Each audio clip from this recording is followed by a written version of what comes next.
j'ai utilisé une partie de mes économies, contracté un prêt commercial sous le nom de ma société, et l'ai appelé Mia and Alex Retreat, un petit quelque chose nommé d'après les deux humains qui n'ont jamais cessé de croire en moi.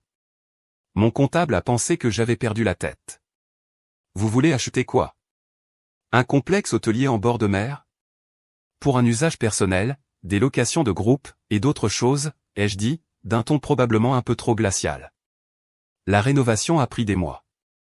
Entrepreneur, peintre, designer. Je refaisais des journées de 16 heures, non seulement pour le rendre beau, mais pour le rendre indéniable. Chaque coin était soigné, piscine à débordement, salle d'arcade pour les enfants, terrasse de yoga avec vue sur l'océan. J'ai fait broder des serviettes personnalisées avec nos initiales, rempli le frigo des snacks préférés de mes enfants, et transformé la suite principale en un nid douillet et élégant dont j'avais toujours rêvé. Pendant ce temps, Olivia postait à nouveau sur les hashtags vibes de la plage. Ma mère commentait sous chaque photo, tellement bénie d'être entourée de tous mes bébés. Sauf, bien sûr, l'autre fille et ses deux petits-enfants. Mais je jouais sur le long terme. Et quand l'été est arrivé, j'ai réservé le complexe pour 8 semaines complètes. Une semaine juste pour moi et les enfants.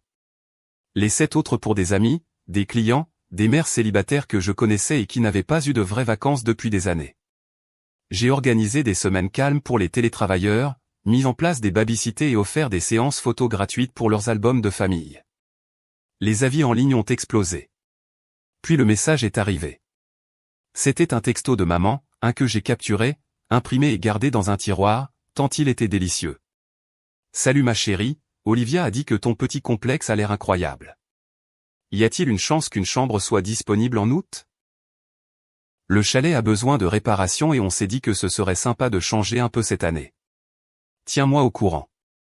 Cœur scintillant. C'est là que j'ai tapé en retour les mots exacts qu'elle m'avait servis, mot pour mot, pendant 8 années consécutives. Tellement désolé, il n'y a tout simplement pas assez de place. Tu comprends, n'est-ce pas? Olivia m'a envoyé un mémo vocal plus tard dans la nuit. Elle m'a traité de manipulatrice, m'a dit que j'étais immature et mesquine, que je gâchais les souvenirs d'été de ses enfants. Je n'ai pas répondu. J'ai juste posté une photo de groupe de moi, Alex, Mia et 10 autres familles, rayonnant devant la piscine à débordement. Légende, il y a toujours assez de place pour les gens qui ont fait de la place pour moi. Et pourtant, le meilleur rebondissement, ce n'était même pas la vengeance. C'était ce qui est venu après. Parce qu'Olivia n'était pas la seule à regarder. L'appel que j'ai reçu ensuite a tout changé. L'appel est arrivé un mardi en milieu d'après-midi. J'esquissais des logos pour une marque de bien-être au bord de la piscine, sirotant un café glacé et écoutant Mia apprendre à Alex à plonger sans faire de plat. Mon téléphone a vibré. Un numéro que je ne reconnaissais pas. Allô? Bonjour, Amélia. La voix était hésitante, polie, familière. Ici Karen, du magazine Lux Life Travel. Je me suis redressé. Oui. Nous avons vu votre propriété en ligne, Seaside Haven. Une de nos rédactrices y a séjourné la semaine dernière lors d'une retraite. Elle a dit que c'est un joyau caché, avec l'intimité d'un hôtel-boutique et les commodités d'un complexe 5 étoiles. Nous aimerions le présenter dans notre numéro de juillet. J'ai cligné des yeux. Oh. Eh bien, oui, absolument. Nous aimerions aussi faire un portrait de la fondatrice, si vous êtes d'accord. Cette nuit-là, en regardant les étoiles depuis mon balcon, j'ai repensé à la première fois où ma mère m'a fait sentir comme une étrangère. J'avais 16 ans. Olivia venait de se faire enlever son appareil dentaire et ma mère lui a organisé une « fête du sourire ». Je ne savais même pas que ça existait. Ballons, gâteaux, bannières proclamant « radieuse et éblouissante ». Je venais de remporter la première place à un concours d'art régional.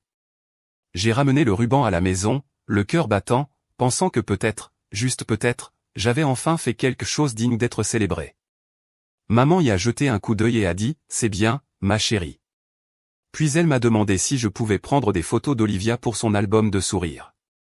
Même à l'époque, je l'ai senti. Cette piqûre d'être l'enfant du « peut-être plus tard », toujours en attente, toujours en second. Mais cet été au complexe, cet été était le mien. Alex et Mia rayonnaient. Ils l'appelaient le « paradis de maman » et se vantaient auprès de leurs amis que leur mère était une patronne. J'ai organisé des soirées feu de camp, fait du yoga au lever du soleil, et j'ai même invité quelques autres parents célibataires que j'avais rencontrés en ligne à passer un week-end, tous frais payés. Des gens qui, comme moi, s'étaient sentis rabaissés. Puis quelque chose d'étrange s'est produit.